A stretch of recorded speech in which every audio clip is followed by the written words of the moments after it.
Hello class 10 student, आज मी तुमच्यासाठी घेऊन आलोय लास्ट 40 डे स्ट्रॅटर्जी. आपल्या बोर्डाच्या पेपराला शेवटचे 40 दिवस बाकी आहे आणि त्या शेवटच्या 40 दिवसांमध्ये आपण कसा अभ्यास केला पाहिजे, काय केलं पाहिजे ते आपण या व्हिडिओमध्ये पाहणार आहे. लास्ट शेवटचे 40 दिवस बाकी आहे. आपल्याला माहिती आहे की आता हा जानेवारी पण संपण्यात येणार आहे. जानेवारीचे 20 दिवस आपल्याकडे बाकी आहे. तर मग हे जे 20 दिवस आणि पुढचे जे काही दिवस बाकी आहे त्यांच्यामध्ये आपण कसा अभ्यास केला पाहिजे हे आपल्याला बघायचं आहे या व्हिडिओमध्ये.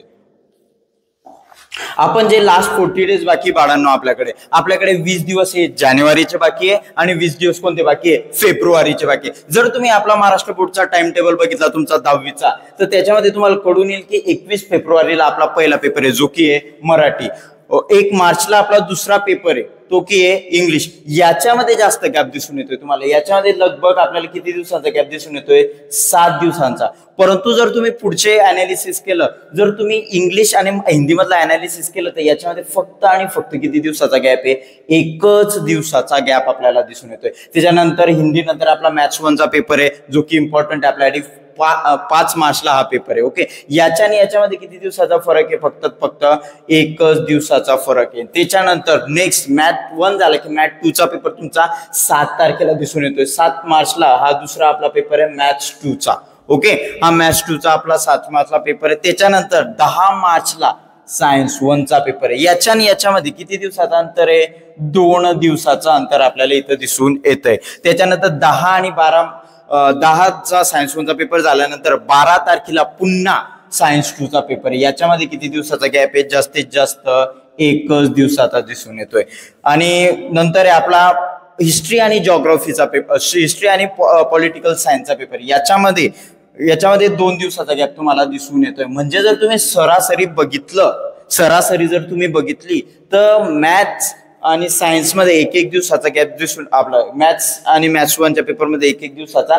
त्याच्यानंतर लँग्वेज मध्ये पण 1 दिवसाचा आहे. फक्त मराठी आणि इंग्लिश मध्ये तुम्हाला 7 दिवसाचा गॅप दिलाय. परंतु त्या गॅपमध्ये आपण कसा अभ्यास केला पाहिजे ते पण आपण पाहणार आहे. आणि त्याच्यानंतर तुम्ही जर बाकीचं अनालिसिस केलं तर तुम्हाला जास्त गॅप्स नाही. पण तुम्ही सीबीएसईचा जर पॅटर्न बघितला तर सीबीएसईला नॉर्मल गॅप्स आहेत, परंतु आपल्या महाराष्ट्र बोर्डला गॅप्स दिलेले नाही. मग हा किती कमी गॅप्स आहे, तर याच्यामध्ये आपण ऐन टाइमवर 1 नाईट स्टडी आपण करू शकत नाही. तर मग आपल्याला जे आता दिवस बाकी आपले त्यातच आपल्याला काही ना काही आपला अभ्यास करावा लागणार आहे. तो कसा करायचा, कशी स्ट्रॅटेजी वापरायची ते बघा बाळांनो. जानेवारीचे शेवटचे 20 दिवस बाकी आहे. आता त्या 20 दिवसांमध्ये तुम्ही काय करायचं ते नीट बघा. तुम्ही त्या 20 दिवसांमध्ये मेन जे सब्जेक्ट आहे तुम्हाला जे टफ जातात, मोस्ट ऑफ दी मुलांना मॅथ्स, सायन्स आणि हिस्ट्री, जिओग्राफी टफ जातात. लँग्वेज मी इथं घेतलेली नाही, कारण की लँग्वेज इतकं काही मुलांना टफ जात नाही. लँग्वेज जास्त मुलांना टफ जात नाही, म्हणून आपण लँग्वेजचा कमी प्रेफरन्स दिलाय लँग्वेजला. जे आपले मराठी, हिंदी आणि इंग्लिश ही लँग्वेज आहे याला मी थोडा कमी प्रेफरन्स दिलेला आहे. मग कशाला जास्त प्रेफरन्स आहे, तर मॅथ्स खूप जास्त मुलांना हार्ड जातं. त्याच्यानंतर सर्वात जास्त जे माझे स्टुडंट ते कंप्लेंट करतात की सायन्स टफ आहे सर. ओके, त्याच्यानंतर हिस्ट्री आणि जिओग्राफी हे आपल्याकडे आहे. मग मॅथ्स मध्ये पण 2 पार्ट्स पडतात, मॅथ 1 मॅथ 2. सायन्स मध्ये 2 पार्ट आहे, सायन्स 1 सायन्स 2. तर याचा अभ्यास कसा करावा, किती वेळ दिला पाहिजे आपण, जे शेवटचे 20 दिवस आहे बाळांनो त्याच्यामध्ये तुम्ही किमान 6 ते 7 तास डेली स्टडी केला पाहिजे. जर तुम्ही डेली 6 ते 7 तास स्टडी करत असाल तर आपल्याला 90% पेक्षा जास्त पाडण्यास कोणी रोखू शकत नाही. परंतु जर तुम्ही आता 1-2 तास फक्त अभ्यास करता, तो 1-2 तासावाला अभ्यासाचा वेळ राहिलेली नाही. आता ती वेळ गेली. आता तुम्हाला जास्तीत जास्त अभ्यास करावा लागणार आहे. मग जास्तीत जास्त किती, तर तुम्हाला ह्या महिन्यात तरी जो आता चालू आहे, कारण की एकदम पण जास्त नाही करू शकत, 6 ते 7 आवर्स तरी अभ्यास करावा लागेल. ओके, काय करावं लागेल अजून सर, तुम्हाला मॅथ्स, सायन्स आणि हिस्ट्री हे मेन सब्जेक्ट घ्या, ज्याच्यामध्ये तुम्हाला किमान मॅथ्सला तुम्हाला 1.5 तास दिला पाहिजे. त्याच्यानंतर सायन्स, कारण की बऱ्याचशा लोकांना सायन्स जास्त टफ जातं, म्हणून मी सायन्सला किती तास अभ्यास करायला सांगतोय, 2 तास डेली चालू आहे. डेली इतका अभ्यास केला पाहिजे. 1.5 तास तुमचं मॅथ्स आणि 1.5 तास सॉरी 2 तास सायन्स. याच्यामध्ये तुम्हाला जसं डिस्ट्रीब्युशन करायचंय पार्ट वाईज तुम्ही तसं डिस्ट्रीब्युशन करू शकतात. त्याच्यानंतर हिस्ट्री आणि जॉग्राफी. हिस्ट्री आणि जॉग्राफीला किती वेळ द्यायचा? हिस्ट्री आणि जॉग्राफीला तुम्ही द्या 1 ते 1.5 तास. म्हणजे हा तुमचा टोटल अभ्यास किती ते साचवतोय? 6 ते 7. सर मग मराठी, हिंदी, इंग्लिश करायची गरज नाही का? आपल्याला नॉर्मली मराठी, इंग्लिश आणि हिंदी हे इझिली येतं, जमतं, ते आपल्याला वाचल्यानंतर कळून जातं. तर आतापासून त्याच्यावर जास्त तुम्ही फोकस जरी नाही केला तरी चालेल. परंतु जे आताचे जानेवारीचे 20 दिवस आहे त्याच्यामध्ये तुम्ही मॅथ्स, सायन्स आणि हिस्ट्रीला फोकस केलं पाहिजे, त्याच्यावर अभ्यास केला पाहिजे. त्याच्यासाठी आपण एक मंत्र आणलेला आहे. मंत्र आहे SRP. SRP काय आहे? SRP काय? पहिले तर SRP म्हणजे बेटा सिलेबस कंप्लीशन करा. तुमचा जो सिलेबस अपूर्ण आहे, जो तुम्ही अपूर्ण ठेवलेला सिलेबस आहे, 1 चॅप्टर बाकी आहे, 2 चॅप्टर बाकी आहे, 1.5 चॅप्टर बाकी आहे, जे पण असेल, जेवढं पण तुमचं चॅप्टर बाकी असतील ते चॅप्टर कंप्लीट करायला सुरुवात करा. ओके. त्याच्यानंतर रिव्हिजन, जे तुम्ही सिलेबस कंप्लीशन केलाय त्याची आता जे कंप्लीट झालेले चॅप्टर्स आहे तो किती त्याचं रिव्हिजन करा. जे तुमचं सायन्स 1चं जर असेल तर ग्रॅव्हिटेशनची रिव्हिजन करा, पिरियॉडिक टेबलची रिव्हिजन करा. असे जे चॅप्टर्स आहे आपले, जे झालेले चॅप्टर्स आहे त्यांची तुम्ही रिव्हिजन केली पाहिजे. आणि रिव्हिजन नंतर तुम्ही प्रॅक्टिस कंपल्सरी केली पाहिजे. प्रॅक्टिसमध्ये काय करायचं? PYQs सॉल्व्ह करा. जे बोर्डचे PYQs आहे ते सॉल्व्ह करा. त्याच्यानंतर जे सॅम्पल पेपर असतील तुमच्याकडे ते सॉल्व्ह करा. सॅम्पल पेपर सॉल्व्ह करा. ओके. सॅम्पल पेपर तुम्ही सॉल्व्ह केले पाहिजे. त्याच्यानंतर अजून काय करावं लागेल? तुम्हाला जे क्वेश्चन तुम्ही ते क्वेश्चन बँक येते नवनीतची एक, त्याच्यातले क्वेश्चन कसे तो फ्रेम करतोय, कसे क्वेश्चन फ्रेम होत आहे त्याचं अनालिसिस करा. हे सर्वचं सर्व तुम्ही इथं करू शकतात. जर तुम्ही असं डेली बेसिसवर हा फॉर्म्युला वापरला ना तर तुम्ही 100%, 90% अबाव घेऊ शकता. आता सुद्धा, आता जे 40 दिवस बाकी याच्यामध्ये सुद्धा तुम्ही 90+ अबाव घेऊ शकता. परंतु तुम्हाला डेली एवढा अभ्यास करावा लागेल म्हणजे लागेलच. ओके. त्याच्यानंतर मग हे पेपर तुम्ही सॉल्व्ह करू शकता. प्रॅक्टिस का हा फॉर्म्युला नेहमी वापरायचा आहे तुम्हाला. SRP हा आपला जो ज्यांचे जानेवारीचे जे 20 डेज बाकी त्याच्यामध्ये तुम्हाला SRP फॉर्म्युला जर तुम्ही यूज केला तुम्ही 100% काय ना काही व्यवस्थित मार्क पाडू शकतात. आता जरी तुमचा अभ्यास नसेल तरी तुम्ही पाडू शकता. मग हे मराठी, हिंदी, इंग्लिशचा अभ्यास केव्हा करायचा? त्याच्यासाठी पुढचा महिना आहे ना आपला, जो पुढचा महिना आहे जो की फेब आहे. कारण की मराठी, हिंदी, इंग्लिशला जास्त तो म्हणजे इतके टफ सब्जेक्ट नाही, ते इझिली आपल्याला कळून जातात, इझिली आपण ते लिहू शकतो, इतकी आपली प्रॅक्टिस आहे. ओके. त्याच्यानंतर तुमच्या शाळा कॉलेजेसमध्ये तुमचे पेपर चालूच असतील, प्री बोर्ड चालूच असतील, त्याचं तुम्ही प्रॅक्टिस करताय थोडीफार नॉर्मल त्या सब्जेक्टची, तर त्याचा इतका ताण घ्यायची गरज नाही. मग जे फेब्रुवारीचे नंतरचे 20 दिवस आहे, जे कारण की आपला 21 फेब्रुवारीला पहिला पेपर आहे, जे फेब्रुवारीचे पुढचे जे फेब्रुवारीचे जे नेक्स्ट 20 डेज आहे त्या 20 डेजमध्ये तुम्हाला या पूर्ण सब्जेक्टचा अभ्यास करावा लागेल. मराठी करावी लागेल, इंग्लिश करावी लागेल, हिंदी करावी लागेल, सायन्स करावे लागेल, मॅथ्स करावं लागेल, SST करा. SST मध्ये काय? हिस्ट्री, जॉग्राफी हे तुम्हाला तिथं करावा लागेल. आता तुम्ही प्रत्येकाला 1-1 तास द्या. मराठीला डेली 1 तास द्या, इंग्लिशला डेली 1 तास द्या, हिंदीला डेली 1 तास द्या. त्याच्यानंतर सायन्सला अजून पण, सायन्स तुम्हाला ऍक्टिव्हिटी शीट देतो, तुमचा पेपर ऍक्टिव्हिटीचा एक तो ऍक्टिव्हिटी शीट आहे तुम्हाला. मग जर ऍक्टिव्हिटी आहे तर तो कसा क्वेश्चन विचारेल सांगता येत नाही. आणि मी नेहमी सांगत असतो तुम्हाला, prefer text book. Text book prefer करा. टेक्स्ट बुक मध्ये जे दिलंय, जे एकूण एक वर्ड आहे तिला अभ्यासा, तरच तुम्हाला इतकं प्रत्येक ऍक्टिव्हिटी जमू शकते. सायन्ससाठी तरी मी तेवढं सांगतो. ओके. त्याच्यानंतर मॅथ्ससाठी सुद्धा तुम्ही डेली 2 तास दिले गेले पाहिजे. प्रॅक्टिस करा. जे क्वेश्चन्स आहे ते प्रॅक्टिस करा.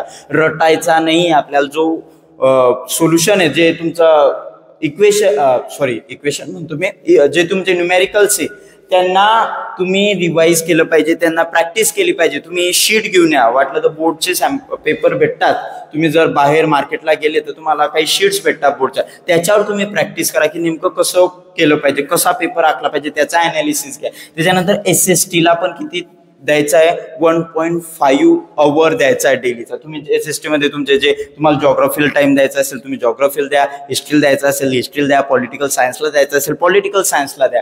हे तुम्ही देऊ शकतात. आणि असं केल्यानंतर याच्यामध्ये बी एक मंत्र वापरायचा आपल्याला, RPA.